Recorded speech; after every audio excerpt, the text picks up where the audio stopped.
স্বাগত বিরতিহীন সংবাদ দুপুরে। আপনাদের সাথে আছি আমি আরিয়াস এবং আমি সঞ্চারী মজিদতমা। ঈদের ছুটি শুরু হয়ে যাওয়ায় সকাল থেকে রাজধানীর বাস টার্মিনালগুলোয় রয়েছে যাত্রীদের ভিড়। গুলিস্তান, মহাখালী, গাবতলী, সায়েদাবাদে নির্ধারিত বাসের জন্য অপেক্ষায় রয়েছেন অনেকেই। এরই মধ্যে বগুড়া, রংপুর, সিরাজগঞ্জগামী বাসের টিকিট শেষ হয়ে যাওয়ার কথা জানিয়েছেন কাউন্টারের কর্মীরা। এতে বিপাকে পড়েছেন এসব রুটের অনেক যাত্রী। টিকিট পেলেও অনেকে বাড়তি ভাড়া নেওয়ার অভিযোগ করেছেন। অতিরিক্ত ভিড়ের কারণে রাজধানীর বিভিন্ন সড়কে দেখা দিয়েছে যানজট। এতে অনেকে বাস, রিকশা, সিএনজি থেকে নেমে ব্যাগ হাতে নিয়ে হেঁটেই যাচ্ছেন টার্মিনালের দিকে। টার্মিনালগুলোর সামনে রয়েছে বাসের লম্বা সারি।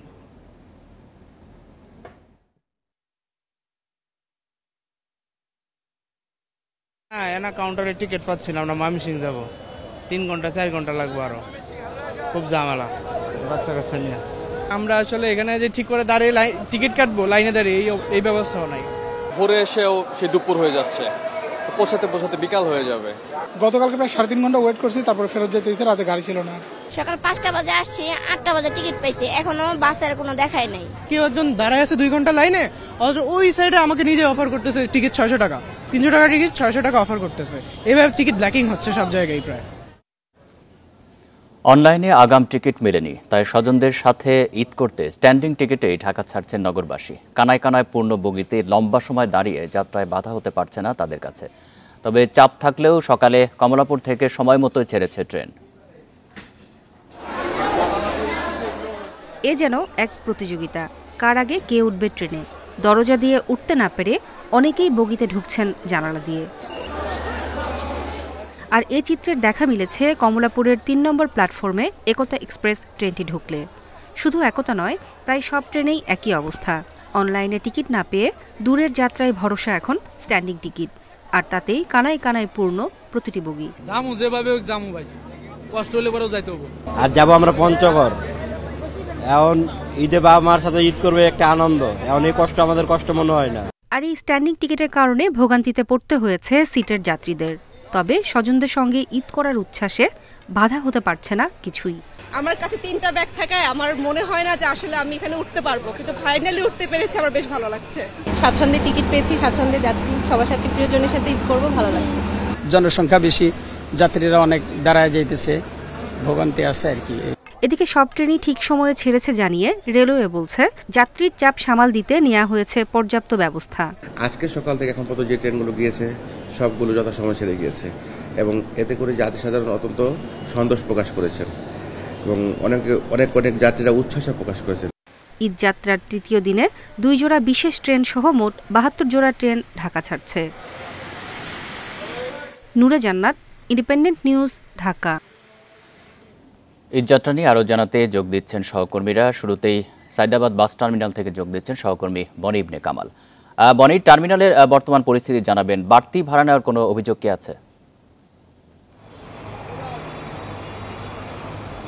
বাড়তি ভাড়া নেওয়ার অভিযোগ আসলে এখন পর্যন্ত আমরা পাইনি, কেননা অগ্রিম টিকিটগুলি কিন্তু সব বিক্রি হয়ে গেছে। এখন যারা আসছেন, যারা আগে টিকিট কাটেননি, তারা কিন্তু টিকিট পাচ্ছেন। আমি যদি আপনাকে এখনকার পরিস্থিতি দেখাই, আমরা বেশ কিছুক্ষণ ধরে আসলে এই সায়েদাবাদ বাস টার্মিনালে অবস্থান নিয়েছি, এবং আমরা দেখছি যে যারা আসলে বাড়িতে ফিরতে চান, যাদের বাড়িতে ফেরার ইচ্ছা রয়েছে, তারা কিন্তু সেভাবে ফিরতে পারছেন না, কেননা দেখা যাচ্ছে যে তাদের কাঙ্ক্ষিত যে টিকিট, সেই টিকিটটি কিন্তু তারা পাচ্ছেন না।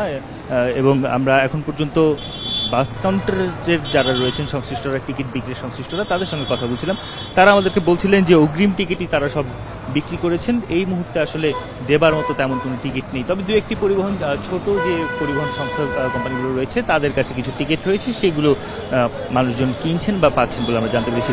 আপনাকে একটা কথা জানিয়ে রাখতে চাই, আমরা দেখছি যে মহাসড়কে কিছু কিছু জায়গায় যানজটের সৃষ্টি হয়েছে, এবং ঢাকার যে প্রবেশ মুখগুলো রয়েছে, শনিরাখড়া, পোস্তগোলা, সেই জায়গাগুলোতে কিন্তু যানজটের খবর আমরা পেয়েছি। এবং এর ফলে আমাদেরকে এখানে যারা বিক্রেতা রয়েছেন বা কাউন্টার সংশ্লিষ্ট যারা রয়েছেন, তারা বলছেন যে প্রায় প্রতিটি গাড়ি 2 ঘন্টার মতো, 1 থেকে 2 ঘন্টার মতো দেরিতে কিন্তু ছেড়ে যাচ্ছে। অর্থাৎ ট্রেনের ক্ষেত্রে আমরা যেটা দেখেছি আসলে শিডিউল বিপর্যয় নেই, তার উল্টো চিত্র কিন্তু আমরা দেখতে পাচ্ছি সড়ক পথে আমরা দেখতে পাচ্ছি যে আসলে প্রতিটি গাড়ি দীর্ঘ সময় পর ছেড়ে যাচ্ছে, এবং যারা আসলে বাড়ি যাবেন তারা বসে থেকে এক ধরনের বিরক্তি প্রকাশ করছেন, এবং আমরা তাদের সঙ্গে যখন কথা বলছিলাম তারা আসলে এই বিষয়টি নিয়ে ক্ষোভ প্রকাশ করছিলেন যে কেন ট্রাফিক ব্যবস্থা থেকে এই জিনিসগুলোকে ঠিকমতো ম্যানেজমেন্ট করা হয়নি, সেই বিষয়গুলো নিয়ে কিন্তু তাদের এক ধরনের ক্ষোভ রয়েছে।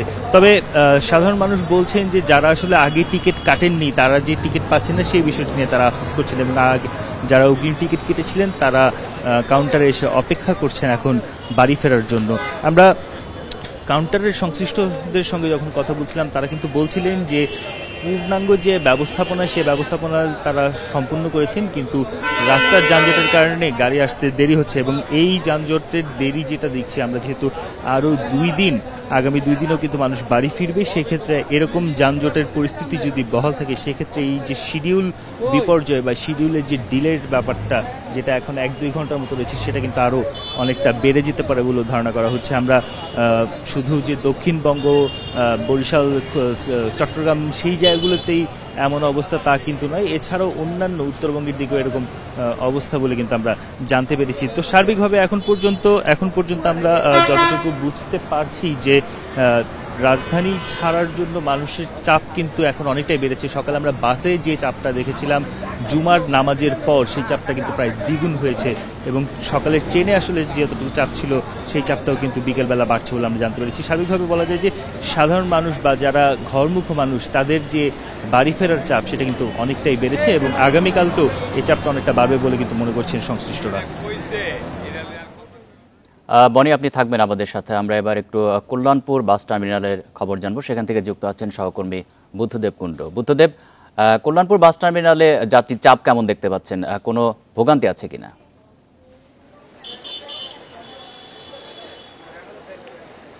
কল্যাণপুর বাস টার্মিনালে যাত্রী চাপ আছে। আর ভোগান্তির কথা যদি বলি, যে 10টার বাস সেটা কিন্তু এখনও কাউন্টারগুলো, কয়েকটি কাউন্টার, সবগুলো যে কাউন্টার সেটা না, 10টার বাস 2টার উপরে বাজে এখনও সেই যাত্রী নিতে পারেনি। কারণ হিসেবে তারা বলছেন যে এখানে নবীনগর থেকে কালিয়াকৈরে প্রায় 20 কিলোমিটার মতো যানজট আছে, এবং যানজটে তাদের স্ব কাউন্টারের বাসগুলো আটকে পড়ে আছে, এজন্য তাদের যাত্রীকে উঠাতে পারছেন না। আরেকটি বিষয়, যারা 3টা বা 4টার সময় টিকিট কেটেছে তাদেরকে কিন্তু প্রত্যেকটা কাউন্টার থেকে, আমি যদি নাম উল্লেখ করি, ন্যাশনাল কাউন্টার, আহাদ এবং গ্রামীণ ট্রাভেলস থেকে শুরু করে প্রত্যেকটা কাউন্টার থেকে তাদের যাত্রীদেরকে জানিয়ে দেওয়া হচ্ছে যে তাদের 4টার টিকিট থাকলে তারা যেন অন্তত 1 থেকে 1.5 ঘন্টা পরে আসে, অর্থাৎ 2 ঘন্টা পরে তারা হয়তোবা ছাড়বে, মানে 4টারটা 6টা ছাড়বে। এর কারণ হিসেবে আমরা কয়েকজনের সঙ্গে কথা বলেছি, তারা কিন্তু বলছেন যে আসলে তাদের কিছু করার নাই। কারণ আপনি জানেন কল্যাণপুর, গাবতলী বা টেকনিক্যালের যে কাউন্টারগুলো আছে বেশিরভাগই উত্তরবঙ্গের নওগাঁ, বগুড়া, রাজশাহী, দিনাজপুর, রংপুর, এই কাউন্টারগুলোর টিকিট আগে থেকেই বিক্রি করা হয়, এবং আমরা বিভিন্ন কাউন্টারে খোঁজ নিয়ে যেমনটি জেনেছি যে 16 তারিখ পর্যন্ত তাদের কোনো টিকিট আর অবিকৃত নেই। অর্থাৎ এই বিকৃত টিকিটগুলো এখানে যাত্রীরা আসছে, কিন্তু ঘন্টার পর ঘন্টা অপেক্ষা করেও তারা কিন্তু আসলে নির্দিষ্ট সময়ে যেতে পারছে না। কল্যাণপুরে একটু আগে একটা পরিবারের সাথে আমার কথা হলো, যারা বাচ্চা এবং বয়স্ক মানুষ সহ 6 জন ছিলেন, তারা কিন্তু একদম বিরক্তি প্রকাশ করলেন। তারা বলছেন যে এখানে 10টায় বাস ছিল, 9:30টায় কল্যাণপুরে এসেছে, এবং তারা কিন্তু এখন পর্যন্ত দুপুর 2টা বাজে তারা এখনো তাদের সেই বাসে উঠতে পারেনি, এবং কোনো কাউন্টারে, আহাদ নামে একটি কাউন্টার আছে, সেই কাউন্টারের কাউকেই পাওয়া যায়নি, তারা কাউন্টার ছেড়ে চলে গেছেন। অর্থাৎ সদুত্তর দিতে যেহেতু পারছে না, এবং মানুষ ঈদে বাড়ি যাবে, ঘরমুখো মানুষের যে চাপ এবং ঈদ আনন্দ করতে তারা যাবে, সেইটা তারা নির্দিষ্ট সময়ে যেতে পারছে না জন্য এক ধরনের ক্ষোভ প্রকাশ করছেন। এই ক্ষোভটাকে আসলে অনেক কাউন্টার নিতে পারছেন না, এবং কাউন্টার ছেড়ে তারা চলে যাচ্ছে।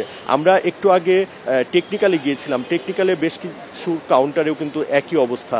ন্যাশনাল ট্রাভেলস থেকে শুরু করে এখানে যারা গ্রামীণ বা হানিফ কাউন্টার আছে তারাও কিন্তু যাত্রীদেরকে 1 থেকে 1.5 ঘন্টা দেরিতে আসতে বলছে। এর কারণ হিসেবে যেমনটি বলছিলাম যে নবীনগর থেকে প্রায় 20 কিলোমিটার এলাকা যানজটের জন্য। এর আগে আমি মহাখালী বাস টার্মিনালে গিয়েছিলাম, সেখানেও কিন্তু যারা আগে থেকে টিকিট কেটেছিল তারা অনেকটা স্বাচ্ছন্দ্যে যেতে পারলেও যারা টিকিট কাটেনি তারা কিন্তু টিকিটের জন্য বিভিন্ন কাউন্টারে ঘুরতে দেখেছি আমরা। সায়দাবাদ এবং কল্যাণপুর বাস টার্মিনাল থেকে জানাচ্ছিলেন আমাদের সহকর্মীরা। টাঙ্গাইলের কালিহাতীতে প্রাইভেট কার ও গরুবাহী ট্রাকের সংঘর্ষে ৩ জন নিহত ও 2 জন আহত হয়েছেন। বৃহস্পতিবার দিবাগত রাত 2:30টার দিকে টাঙ্গাইল ময়মনসিংহ আঞ্চলিক মহাসড়কে এই দুর্ঘটনা ঘটে। পুলিশ জানিয়েছে, প্রাইভেট কারটি ময়মনসিংহের দিকে যাচ্ছিল। গাড়িটি কালিহাতীর বাগুটিয়া এলাকায় পৌঁছালে টাঙ্গাইলগামী গরুবাহী ট্রাকের সংঘর্ষ হয়। এতে ঘটনাস্থলে 2 জন এবং পরে টাঙ্গাইল জেনারেল হাসপাতালে চিকিৎসাধীন অবস্থায় আরও একজনের মৃত্যু হয়। নিহতদের পরিচয় এখনও নিশ্চিত করতে পারেনি পুলিশ।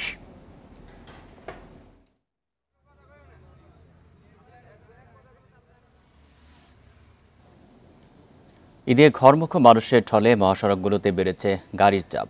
বিভিন্ন পয়েন্টে থেমে থেমে তৈরি হচ্ছে যানজট। আবার কোথাও কমে গেছে গাড়ির গতি। আবার বাস না পেয়ে ট্রাক পিকআপে বাড়ি ফিরছেন অনেকে। ঈদ করতে ঢাকা ছেড়ে বাড়ির পথে ছুটছে মানুষ। ঘরমুখী মানুষের ঢলে সড়কে বেড়েছে গাড়ির চাপ।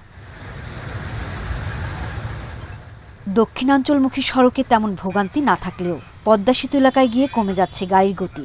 সেতুর টোল প্লাজায় দেখা গেছে কয়েক কিলোমিটার দীর্ঘ গাড়ির সারি।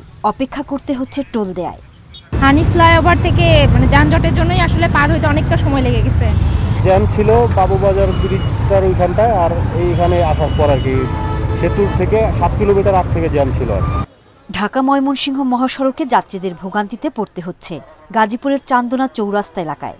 বাসগুলো সড়কের উপর থেকে যাত্রী তোলায় তৈরি হচ্ছে জটলা। গাড়ির চাপ বেশি দেখা গেছে চন্দ্রা ত্রিমোড় এলাকাতেও। বাস না পেয়ে আবার অনেকে ট্রাক পিকআপে ছুটছেন বাড়ির পথে। রাস্তাঘাটের খারাপ অবস্থা, এমনিতেও গাড়িগুলো খুব কম পাইতেছি। গাড়ি পাচ্ছি না, গাড়িতে অনেক জ্যাম, রাস্তায়ও প্রচুর জ্যাম। যানজট মোকাবিলায় মহাসড়কে কাজ করছে আইন শৃঙ্খলা বাহিনীর অতিরিক্ত সদস্য। যাত্রীরা যেন রাস্তায় আটকে না থাকে এবং যে কোনোভাবে দ্রুত রাস্তা ফাঁকা করতে এবং কোথাও যেন কোনো ধরনের বাধাগ্রস্ত না হন, সেই জন্য আমাদের রেকার হতে শুরু করে আমাদের নিজস্ব যে টিম সবাই কিন্তু কাজ করছে। ঢাকা টাঙ্গাইল বঙ্গবন্ধু সেতু সড়কে থেমে থেমে যানজট দেখা গেছে।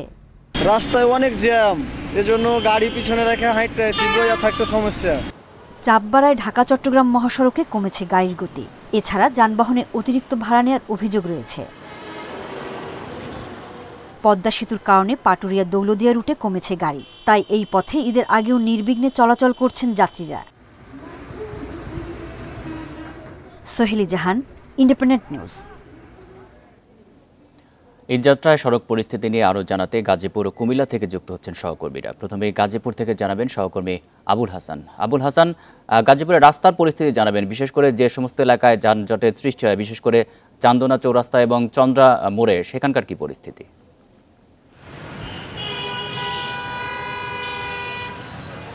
দেখুন, আমি এখন দাঁড়িয়ে আছি চান্দনা চৌরাস্তার ফ্লাইওভারের উপরে এবং আমি যে চিত্রটি দেখেছি সকালে, এখানে কিন্তু গাড়ির চাপ অত্যন্ত বেশি ছিল এবং মানুষের উপস্থিতি ছিল, কিন্তু বেলা বাড়ার সঙ্গে সঙ্গে সেই পরিস্থিতির অনেকটাই উন্নতি ঘটেছে।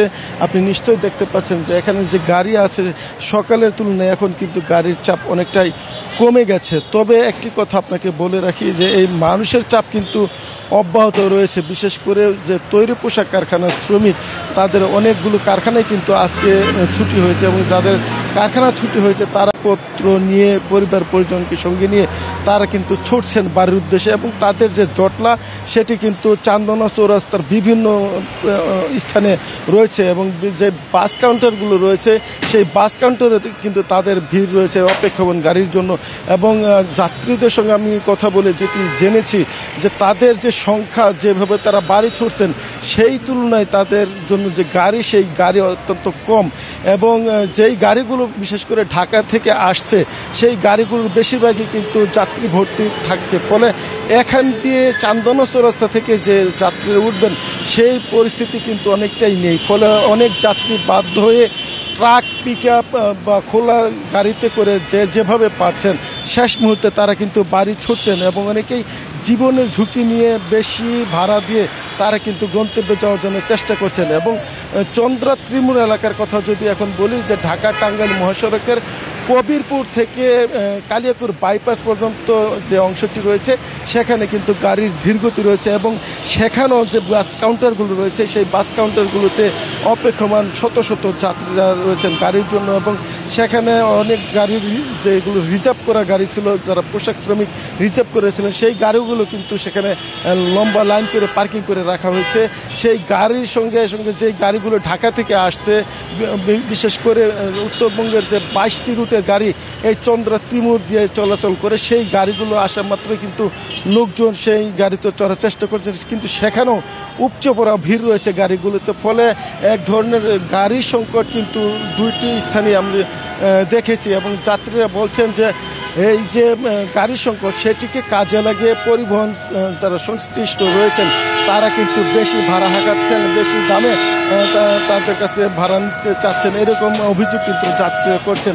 এবং এই বিষয়টি নিয়ে আমরা পুলিশ কর্মকর্তাদের সঙ্গে কথা বলছিলাম, তারা যেটি জানিয়েছেন যে শেষ মুহূর্তে যে পোশাক শ্রমিক রয়েছেন তাদের যে আগমন বা তাদের যে ঢল নামবে সেই পরিস্থিতিকে বিবেচনায় রেখে তারা কিন্তু ট্রাফিক প্ল্যান সাজিয়েছেন এবং তারা বলছেন যে কোনোভাবে কোনো জায়গায় যেন গাড়ি থেমে না থাকে সেই পরিস্থিতির জন্য তারা যা যা করে তারা সেই পরিকল্পনা নিয়ে তারা কিন্তু মাঠে রয়েছেন। এবং চান্দনা চৌরাস্তা এলাকায় 4 শতাধিক মহানগর পুলিশের সদস্য কাজ করছেন।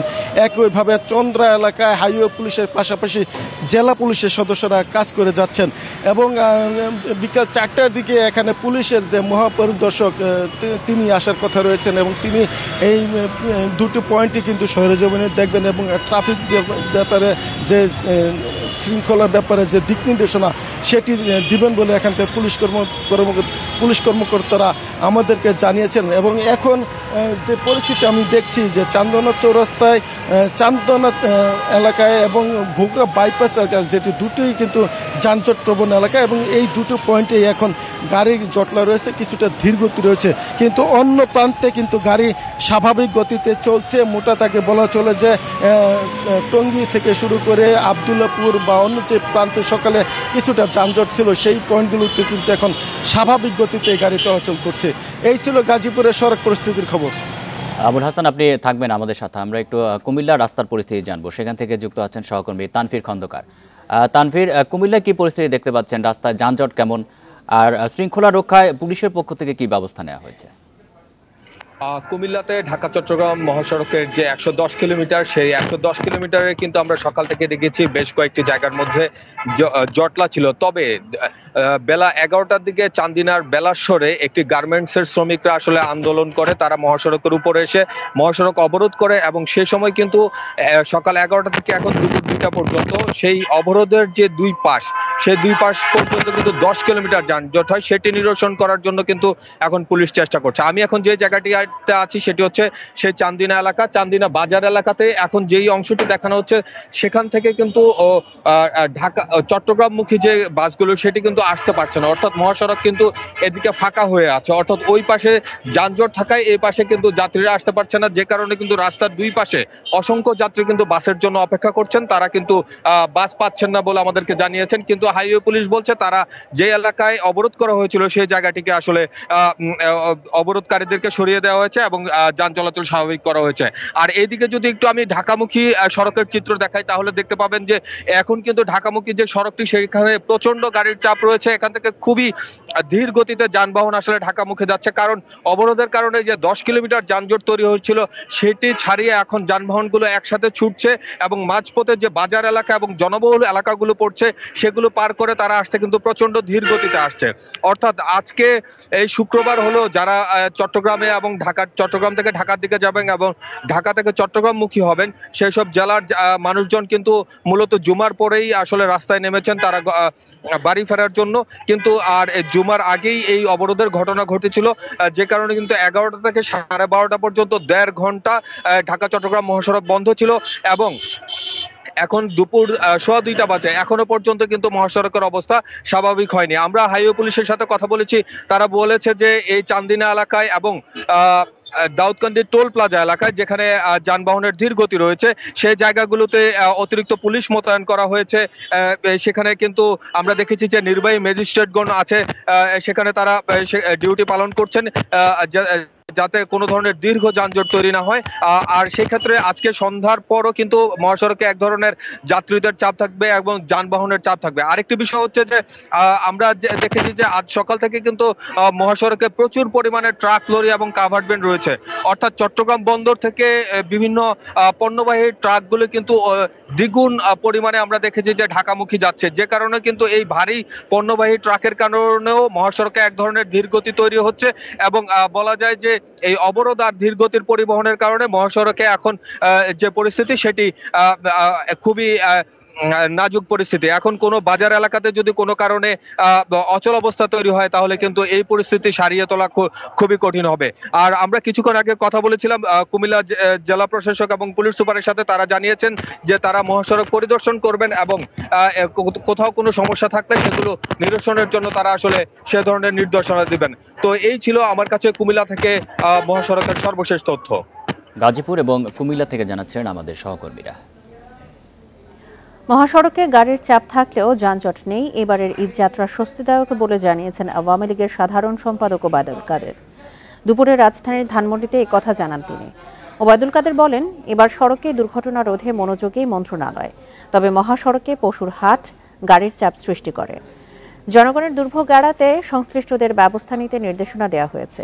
পরে বিএনপি প্রসঙ্গে ওবায়দুল কাদের বলেন, দলটির দুর্নীতিবাজ নেতারা এখন দুর্নীতির বিরুদ্ধে কথা বলে, অথচ ক্ষমতায় থাকাকালে লুটপাট করে দেশকে ধ্বংসের দ্বারপ্রান্তে নিয়ে গিয়েছিল। তারেক রহমান প্রসঙ্গে বলেন, বিএনপি তাকে ভালো মানুষ সাজাতে চায়, তবে তার শাস্তি হয়েছে, এবার দেশে ফিরে এসে সাজা ভোগ করতে হবে। চাপ আছে, কিন্তু যানজট যাকে বলে সেটা এখনো নেই। সর্বকালের সবচেয়ে ভালো সড়ক এখন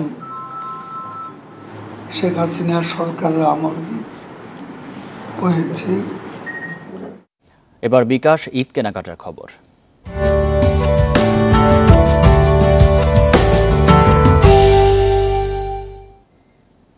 ঈদ উপলক্ষে শেষ মুহূর্তে কেনাকাটা সেরে নিচ্ছেন অনেকেই। রাজধানী বেইলি রোডে মহিলা সমিতির মেলায় ভিড় করছেন অনেকেই। সাশ্রয়ী দামে এবং গুণগত মান ভালো হয় নারী উদ্যোক্তাদের নানান পণ্য নজর কাটছে ক্রেতাদের। এদিকে অতিথি আপ্যায়নের জন্য পছন্দের মিষ্টি কিনতেও দেখা গেছে অনেককেই। এ সময় বিকাশের ক্যাশব্যাক অফার লুফে নিচ্ছেন ক্রেতারা। রাজধানীর বেইলি রোডের মহিলা সমিতি মিলনায়তনে নাটক দেখতে যান অনেকেই। এছাড়া ওই এলাকায় অনেক স্কুল, কলেজ এবং দোকানপাট থাকায় মানুষের ভিড় লেগেই থাকে। এসব মানুষের কথা চিন্তা করেই প্রতি মাসের প্রথম 15 দিন মেলার আয়োজন করে মহিলা সমিতি। এতে অংশ নেন নারী উদ্যোক্তারা। সাধ্যের মধ্যে দাম এবং নানান অফারে পছন্দের পণ্য পেয়ে খুশি। এখানে আমরা ঘুরতে এসেছি, এমনি খেতে এসেছিলাম, খাওয়া থেকে এসে দেখলাম বিভিন্ন ধরনের জুয়েলারি দেখতে পাচ্ছি, জামা কাপড় দেখতে পাচ্ছি, চাদর আছে, আচার আছে, দেখতে খুব ভালো লাগছে। বিভিন্ন ভ্যারাইটিস সাইজ, ভ্যারাইটিস প্রোডাক্ট রাখার চেষ্টা করি যাতে আমাদের কাস্টমাররা স্বাচ্ছন্দ্যে সেগুলো নিতে পারে। মানে এক এক সময় এক রকম অফার দেওয়া থাকে। যখন 500 টাকা মানে বিকাশ করলে দেখা যায় যখন 10 টাকা বা 20 টাকা ক্যাশব্যাক দেওয়া হয়, এই টাইপের আর কি। এদিকে ঈদ সামনে রেখে নানান ধরনের মিষ্টির পসরা সাজিয়েছে অভিজাত দোকানগুলো। রাজধানীর পান্থপথের খাজানায় দেখা গেছে মুখরোচক বিভিন্ন মিষ্টির সমাহার। এক মাংস খাওয়ার পরে মানুষের ডেজার্ট হিসেবে তো মিষ্টিটাই পছন্দ করবে। ভাবলাম যে হচ্ছে নেমে মিহিদানা রাবড়িটা নিয়ে যাই, যেহেতু বাসায় সবাই পছন্দ করে। সিগনেচার প্রোডাক্ট আছে মুচুচুকা লাড্ডু, এটা আমাদের লাড্ডুর জন্য খাজানা বিখ্যাত। মা লাড্ডু আছে। এছাড়া আমাদের টপসিং প্রোডাক্ট হচ্ছে মিহিদানা রাবড়ি। এছাড়া আমাদের বিকাশে আপনার কিছু ডিসকাউন্ট থাকে, বিকাশে আপনার 10% ক্যাশব্যাক। এছাড়া আমাদের বিভিন্ন কার্ডে ডিসকাউন্ট থাকে। রুচি ও স্বাদে ভিন্নতা এবং নানান ধরনের অফার পেয়ে খুশি ক্রেতারা। Mahmuda Moumita, independent news, Dhaka. ছুটির দিনে রাজধানীতে জমে উঠেছে কোরবানির পশুর হাট। বিভিন্ন এলাকার সড়ক ও ফুটপাতে চলছে বেচাকেনা, চলবে ঈদের আগের দিন পর্যন্ত। স্থায়ী ও অস্থায়ী এসব হাটে দ্বিতীয় দিনেও দেশের বিভিন্ন প্রান্ত থেকে আসছে কোরবানির পশু। এবার ছোট ও মাঝারি গরুর চাহিদা বেশি, তবে ছোট বড় সব আকৃতির ছাগলই বিক্রি হচ্ছে। রাজধানীর উত্তর ও দক্ষিণ সিটি কর্পোরেশন এলাকায় এবার 20টি কোরবানির পশুর হাট বসেছে। স্থায়ী ও অস্থায়ী এসব হাটের মধ্যে 11টি হাট বসেছে ঢাকা দক্ষিণ সিটি কর্পোরেশন এলাকায় এবং উত্তর সিটিতে বসেছে 9টি। এসব হাট থেকে পছন্দ মতো কোরবানির পশু কিনতে পারবেন রাজধানীবাসী।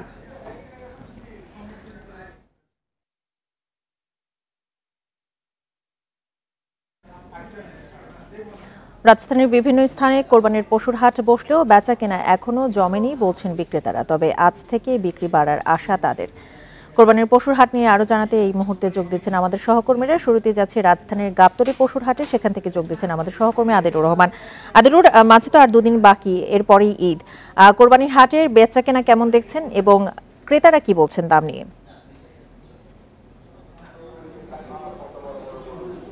না দেখুন, আজকে ছুটির দিন, যেটি আসলে ধারণা করা হয়েছিল যে গতকালকে থেকে আনুষ্ঠানিক বিক্রি শুরু হয়েছে এবং গতকালকে আসলে বিক্রেতারা বা হাটের ইজারাদার যারা আছেন তারা আশা করছিলেন যে আজকে সকাল থেকে ক্রেতাদের উপস্থিতি বাড়বে এবং বেলা যত বাড়বে তত আসলে ক্রেতাদের উপস্থিতি বাড়বে। কিন্তু একেবারেই ভিন্ন চিত্র আসলে রাজধানীর হাটগুলোতে দেখা যাচ্ছে, কারণ সকাল থেকেই ক্রেতাদের উপস্থিতি একেবারে নেই বললেই চলে।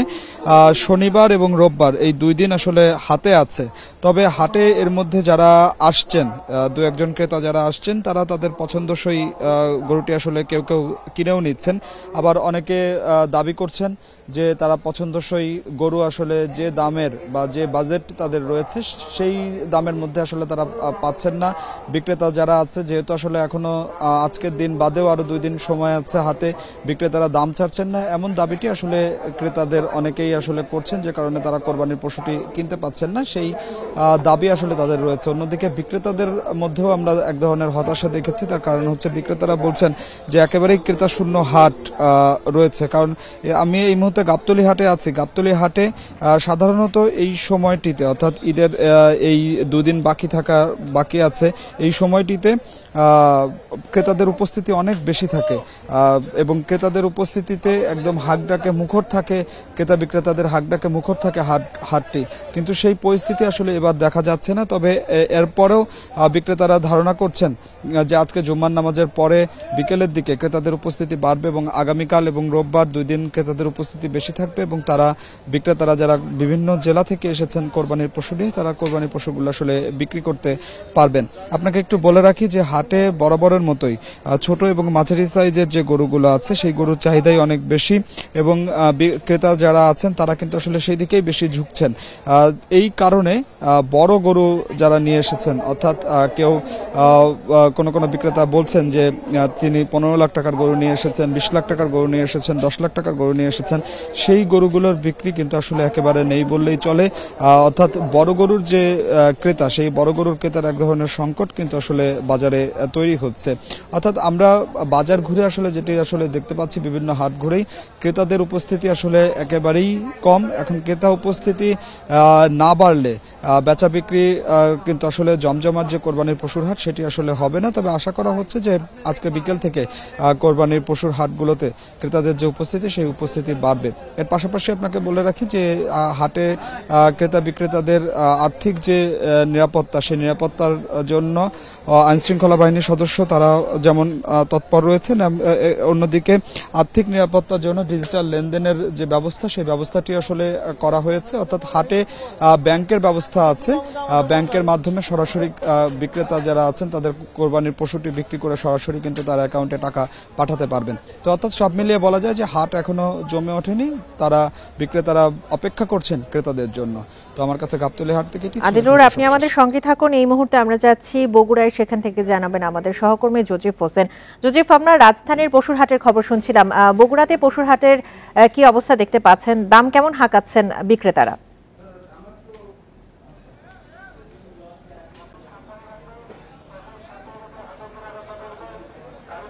জি, বগুড়ায় কিন্তু গতকালকে থেকেই আপনার কোরবানি পশুর যে হাটগুলো রয়েছে সেই হাটগুলো কিন্তু জমে উঠতে শুরু করেছে। ইতিমধ্যেই আমি এখন বর্তমানে রয়েছি বগুড়ার যে বনানী হাট, সেই বনানী হাটে রয়েছে এবং বনানী হাটে প্রায় 12টা থেকেই কিন্তু যে কোরবানির পশু, গরু, ছাগল এবং ভেড়া সহ অন্যান্য যে পশুগুলো রয়েছে সেগুলো কিন্তু আনা শুরু করেছেন ব্যাপারী এবং খামারিরা। আপনি একটু যদি আপনাকে বলি যে এই হাটে কিন্তু সবচেয়ে বেশি যে গরুটি আমি লক্ষ্য করেছি সেটি হলো দেশি জাতের যে মাঝারি এবং ছোট সাইজের গরু আছে সেগুলো কিন্তু বেশি উঠানো হয়েছে এবং ব্যবসায়ীরাও যেটি বলছেন যে আসলে এই ধরনের গরুগুলোই তারা বেশি বিক্রি করতে পারছেন এবং এখানে ক্রেতারা যারা রয়েছেন সেই ক্রেতারা কিন্তু ধীরে ধীরে আসতে শুরু করেছেন এবং জুমার নামাজ পরে বিকালবেলা কিন্তু তারা হাটে আসবেন এবং গরু ছাগল কিন্তু বেশি বেশি হাটে নিয়ে আসা হবে বলে আমরা জানতে পেরেছি এখানকার ইজারাদার এবং ব্যবসায়ীরা যেটি বলছেন। তো এখনো পর্যন্ত কেনাকাটা বেশ জমে উঠলেও ক্রেতাদের যেটি অভিযোগ রয়েছে যে গরু এবং যে ছাগলগুলো রয়েছে কোরবানি পশু সেই দাম কিন্তু অতিরিক্ত বেশি চাচ্ছেন বলে আমাদেরকে অভিযোগ করেছেন এবং বিক্রেতারা যেটি বলছেন যে আসলে গোখাদ্যের দাম সহ অন্যান্য লালন পালনে যে খরচগুলো হয়েছে সেই খরচগুলো কিন্তু তারা ঠিক এখনো উঠাতে পারছেন না। তো এই অবস্থায় আসলে খাস ক্রেতা কিংবা বিক্রেতারা যারা রয়েছেন তারা কিন্তু তেমন একটা সারা হাটে আমি দেখতে পাচ্ছি না। তবে কাল এবং পরশু যেহেতু সময় রয়েছে এই দামটিও হয়তো বা নিয়ন্ত্রণে চলে আসবে ক্রেতারা যেটি মনে করছেন এবং বিক্রেতারাও মনে করছেন তাদের বিক্রি বাট্টা যেটি রয়েছে সেটিও বাড়বে। তো আপনি একটি বিষয় জেনে রেখে যে আইন শৃঙ্খলা রক্ষায় কিন্তু এখানে সাদা পোশাকে পুলিশ সদস্যরা রয়েছেন, একই সাথে এখানকার যারা হাট ইজারাদার রয়েছেন তারা কিন্তু স্বেচ্ছাসেবী নিয়োজিত করেছেন এবং যাতে হাটে কোনো ধরনের বিশৃঙ্খলা তৈরি না হয় সেই জন্যও কিন্তু ব্যবস্থা রেখেছেন। এখানে জাল টাকা শনাক্তকরণের বুথ রয়েছে, যদি কোনো ধরনের অপ্রীতিকর ঘটনা ঘটে সেই ব্যবস্থাও কিন্তু জেলা প্রশাসন থেকে শুরু করে জেলা প্রাণী সম্পদ কর্মকর্তা যারা রয়েছেন সবাই কিন্তু সমন্বিত প্রচেষ্টায় কিন্তু রয়েছেন এবং বগুড়া জেলায় যে অর্ধ শতাধিক হাট রয়েছে সেই হাটগুলোতে কিন্তু আপনার যে জেলা প্রাণী সম্পদ কর্মকর্তার পক্ষ থেকে কোনো পশু অসুস্থ হয়ে পড়লে সে তৎক্ষণাৎ চিকিৎসা কিংবা মানুষ যদি অসুস্থ হয়ে পড়ে সেই মানুষের চিকিৎসার জন্যও কিন্তু সুব্যবস্থা রয়েছে বলে আমরা জানতে পেরেছি। তো এই এখনো পর্যন্ত বগুড়ার যে হাটগুলো রয়েছে সেই হাটগুলোর মধ্যে এখনো পর্যন্ত বেশ গরু এবং ছাগলের যে আমদানি সেটি কিন্তু পর্যাপ্ত রয়েছে এবং আপনাকে একটি পরিসংখ্যান জানিয়ে রেখে যে বগুড়ায় কিন্তু 7,34,000 কোরবানির পশু কিন্তু প্রস্তুত করা হয়েছে এবং এর মধ্যে কিন্তু 4 লাখের বেশি রয়েছে ছাগল এবং 2 লাখের বেশি রয়েছে গরু। তো এই অবস্থায় আসলে বিক্রেতা এবং ক্রেতা দুজনেরই কিন্তু চেষ্টা করছেন যে আসন্ন ঈদ উল আজহা উপলক্ষে তারা চেষ্টা করবেন যে তাদের কাঙ্ক্ষিত যে পশু রয়েছে সেটি কিন্তু তারা ক্রয় করে কোরবানি করতে পারবেন, এটাই কিন্তু তারা প্রত্যাশা করছেন। রাজধানী এবং বগুড়া থেকে কোরবানির পশুর হাটের সবশেষ তথ্য জানাচ্ছিলেন আমাদের সহকর্মীরা। ইসলামী বিশ্ববিদ্যালয়ে শিক্ষক নিয়োগে বড় অনিয়মের প্রমাণ পেয়েছে বিশ্ববিদ্যালয় মঞ্জুরি কমিশন। সেই সঙ্গে ভুয়া বিল ভাউচার দিয়ে উন্নয়ন প্রকল্পের অর্থ আত্মসাতের কথাও উঠে এসেছে তদন্ত প্রতিবেদনে। তবে সেই রিপোর্ট হাতে পাওয়ার 1 মাস পরও জড়িত কারো বিরুদ্ধে কোনো ব্যবস্থা নেননি ইউজিসি। নানা সময়ে ফাঁস হয়েছে ইসলামী বিশ্ববিদ্যালয়ের উপাচার্য আব্দুস সালামের 9টি অডিও। তাতে ছিল নিয়োগ প্রশ্ন ফাঁস ও অর্থ লেনদেনের মতো স্পর্শকাতর বিষয়। এর প্রতিবাদে শিক্ষার্থী আন্দোলনের জেরে তদন্তে নামে বিশ্ববিদ্যালয় মঞ্জুরি কমিশন। প্রতিবেদনে তারা বলছেন সেই কথোপকথন উপাচার্যের ব্যক্তিগত হলেও দায় এড়ানোর সুযোগ নেই।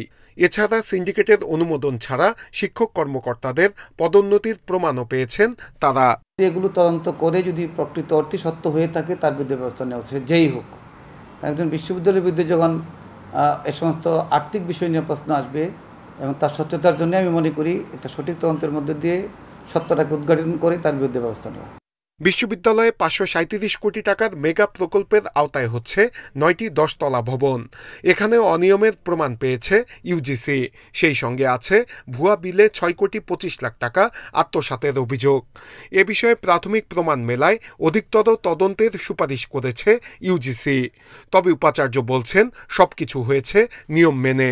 কর্মচারী নিয়োগের আমি শুধু এটি বলতে পারি, এক চুলো ব্যত্যয় ঘটেনি, আইন নিয়ম নীতিমালার বাইরে এক চুলো যায়। এদিকে যেসব অনিয়মের প্রমাণ পাওয়া গেছে তাতে জড়িতদের বিরুদ্ধে এখনো কোনো ব্যবস্থা নেওয়া হয়নি। জবাবে ইউজিসি বলছে তদন্ত প্রতিবেদন শিক্ষা মন্ত্রণালয়ে পাঠানো হয়েছে। যেটা ডেভেলপমেন্ট ওয়ার্কের একটা বিশাল একটা ছিল যে ওখানে যে ডিপিপিতে যে পাশ করা ছিল যে ওখানে কত ফিট নিচে যেতে হবে, পাইলিং কতটা হবে, সেখানে তার একটা ইলিগেলিটিস পেয়েছে।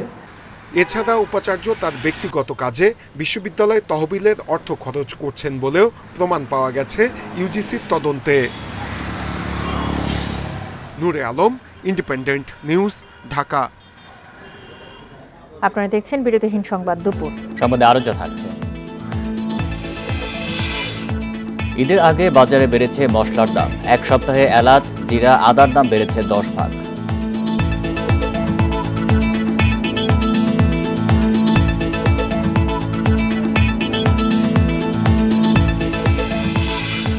রাজধানী সহ সারা দেশে বৃষ্টির পূর্বাভাস, তবে খুলনা বিভাগ সহ রাজশাহী ও পাবনা জেলায় বইছে মৃদু তাপপ্রবাহ।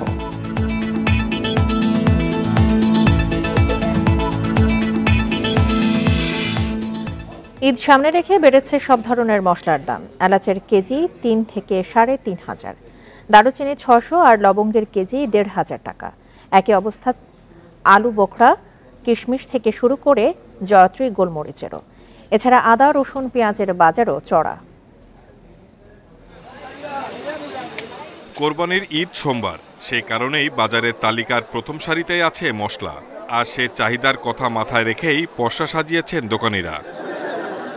মানভেদে এলাচের কেজি 3 থেকে 3,500, দারুচিনি 600 আর লবঙ্গের কেজি 1,500 টাকা। আর জিরার কেজি দাঁড়িয়েছে 700-তে। টিসিবির হিসাবে মাত্র 7 দিনে এসব মশলার দাম বেড়েছে প্রায় 10% পর্যন্ত। সব মশলারই দাম বেশি, দাম তো বাড়তেছে আর 1 মাস আগের থেকেই। যে এলাচি 2200-2300 টাকা, এখন 4000। ভালো মানেটা 4000, নর্মালটা 3500। যে লবঙ্গ ছিল 1300, এখন 1500। যেরকম সব সময় থাকার দরকার ওই রকমেরই থাকার দরকার, কিন্তু তা তো হয় না। পাবলিকে তো 1 টাকাটা 2 টাকা নেয় ঈদ উপলক্ষে, এখন তো তাদের সাথে তো আর আমাদের কোনো জোর নাই। এছাড়া আলু বোখরা 550, কিশমিশ বিক্রি হচ্ছে 600 টাকা কেজিতে, জয়ত্রী 3200 আর গোলমরিচের কেজি 1200 টাকা। জয়ফল প্রতিটি 10 টাকা আর শুকনা মরিচের কেজি 400 থেকে 600 টাকা পর্যন্ত।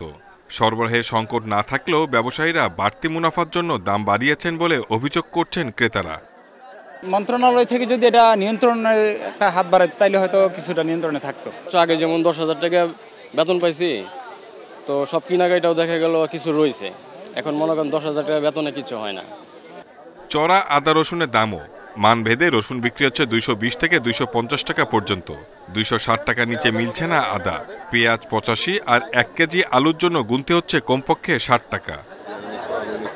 Shahid Ahmed, independent news, Dhaka. ঈদের দিন রাজধানী সহ কিশোরগঞ্জ, টাঙ্গাইল, মুন্সিগঞ্জ ও চট্টগ্রামে বৃষ্টি হতে পারে। এর মধ্যে সিলেট, ময়মনসিংহ ও রংপুরে ভারী বৃষ্টির শঙ্কা রয়েছে। খুলনা, রাজশাহী ও বরিশালে চলমান মৃদু তাপপ্রবাহ ঈদের দিনও অব্যাহত থাকতে পারে। বাতাসে জলীয় বাষ্প বেশি থাকায় এসব এলাকায় বাড়বে অস্বস্তি। আবহাওয়া অফিস জানিয়েছে আজ সারা দেশেই বৃষ্টির সম্ভাবনা রয়েছে। সিলেট, ময়মনসিংহ ও রংপুরে ভারী বৃষ্টি হতে পারে। খুলনা বিভাগ সহ রাজশাহী ও পাবনা জেলায় চলমান মৃদু তাপপ্রবাহ আরও কয়েকদিন অব্যাহত থাকতে পারে। সারা দেশে দিনের তাপমাত্রা কিছুটা কমলেও রাতের তাপমাত্রা অপরিবর্তিত থাকবে। শনিবার সারা দেশের তাপমাত্রা কিছুটা কমতে পারে। বৃহস্পতিবার দেশের সর্বোচ্চ তাপমাত্রা রেকর্ড করা হয় যশোর ও চুয়াডাঙ্গায় 37 ডিগ্রি সেলসিয়াস। এবার বর্ষা আসার আগেই আকাশে বেড়েছে মেঘের আনাগোনা। বৃহস্পতিবারও রাজধানীতে হয়েছে বৃষ্টি। এতে কোরবানির পশুর হাট থেকে শুরু করে বাড়ে ঈদে বাড়ি ফেরা মানুষের ভোগান্তি। আগামী 24 ঘন্টাও ঢাকা, মুন্সিগঞ্জ, টাঙ্গাইল, কিশোরগঞ্জে হতে পারে বৃষ্টি। আর ভারী বর্ষণের মুখে পড়তে পারে সিলেট, ময়মনসিংহ ও রংপুর। বৃষ্টির আভাস আছে বন্দরনগরী চট্টগ্রামেও। 72 আওয়ার্স বা 72 ঘন্টার একটা ওয়ার্নিং দিয়েছি, সতর্কবার্তা। সেটা ময়মনসিংহ এবং সিলেট, রংপুরটা হয়তো বা যোগ হতে পারে পরবর্তীতে। তো ওই 3টা জায়গা, 3টা ডিভিশনে আমাদের ভারী থেকে অতি ভারী বর্ষণ হতে পারে। ওই 3টার পরবর্তী যদি আমি র্যাঙ্কিং করি তো চট্টগ্রাম ডিভিশনে বৃষ্টির পরিমাণটা বেশি। তবে বৃষ্টির সম্ভাবনা কম খুলনা, রাজশাহী ও বরিশালে। এসব জেলায় মৃদু তাপপ্রবাহের আভাস দিচ্ছে আবহাওয়া অফিস। বাতাসে জলীয় বাষ্প বেশি থাকায় গরমও অনুভূত হবে বেশি। এখন বাতাস নাই কিন্তু জলীয় বাষ্পের পরিমাণ বেশি, তখন অস্বস্তি আরও বেশি হবে। জলীয় বাষ্প বেশি থাকলে যদি বাতাসটা থাকে তাও কিছুটা স্বস্তি দেয়। আর বর্ষাকালে অস্বস্তিটা একটু বেশি থাকে, কারণ বাতাসের জলীয় বাষ্পের পরিমাণ বেশিরভাগ সময় 70% বা তার বেশি থাকে। আর যদি মেঘলা না থাকে, যদি আমাদের সূর্যের আলো দেখা পায়, তাহলে আবার হিটওয়েভ চলে আসতে পারে। খুলনা, রাজশাহীতে হিটওয়েভটা সম্ভাবনাটা বেশি। এছাড়া সারা দেশে আগামী 24 ঘন্টা আকাশ থাকবে মেঘলা। এরপর তাপমাত্রা কিছুটা কমতে পারে বলেও জানিয়েছে আবহাওয়া অফিস। জাহিদুল ইসলাম, ইন্ডিপেন্ডেন্ট নিউজ, ঢাকা। বিশিষ্ট নিরাপত্তা বিশ্লেষক অবসরপ্রাপ্ত মেজর জেনারেল আব্দুর রশিদ মারা গেছেন। ভোরে ঢাকা সেনানিবাসের সম্মিলিত সামরিক হাসপাতালে তার মৃত্যু হয়। বয়স হয়েছিল 70 বছর। বাদ-জুমা মিরপুর ডিওএইচএস কেন্দ্রীয় মসজিদে জানাজার পর তাকে দাফন করা হবে। স্বজনরা জানান 2 মাস ধরে আব্দুর রশিদ সিএমএইচে চিকিৎসাধীন ছিলেন। এর আগে তিনি চিকিৎসার জন্য সিঙ্গাপুর গিয়েছেন। সেখান থেকে দেশে ফেরার পর তার স্বাস্থ্যের অবনতি হলে আবারও তাকে সিএমএইচে ভর্তি করা হয়। অবসরপ্রাপ্ত মেজর জেনারেল আব্দুর রশিদ বিভিন্ন টকশোতে পরিচিত মুখ ছিলেন। বিভিন্ন পত্রপত্রিকায় নিয়মিত লিখতেন কলাম। এছাড়া বিরতিহীন সংবাদ দুপুরে। এছাড়া ইন্ডিপেন্ডেন্ট টেলিভিশনের সব খবর আরও বিস্তারিত জানতে চোখ রাখুন ফেসবুক, ইউটিউব এবং এক্সে। ধন্যবাদ সবাইকে। আমন্ত্রণ পরের আয়োজনে।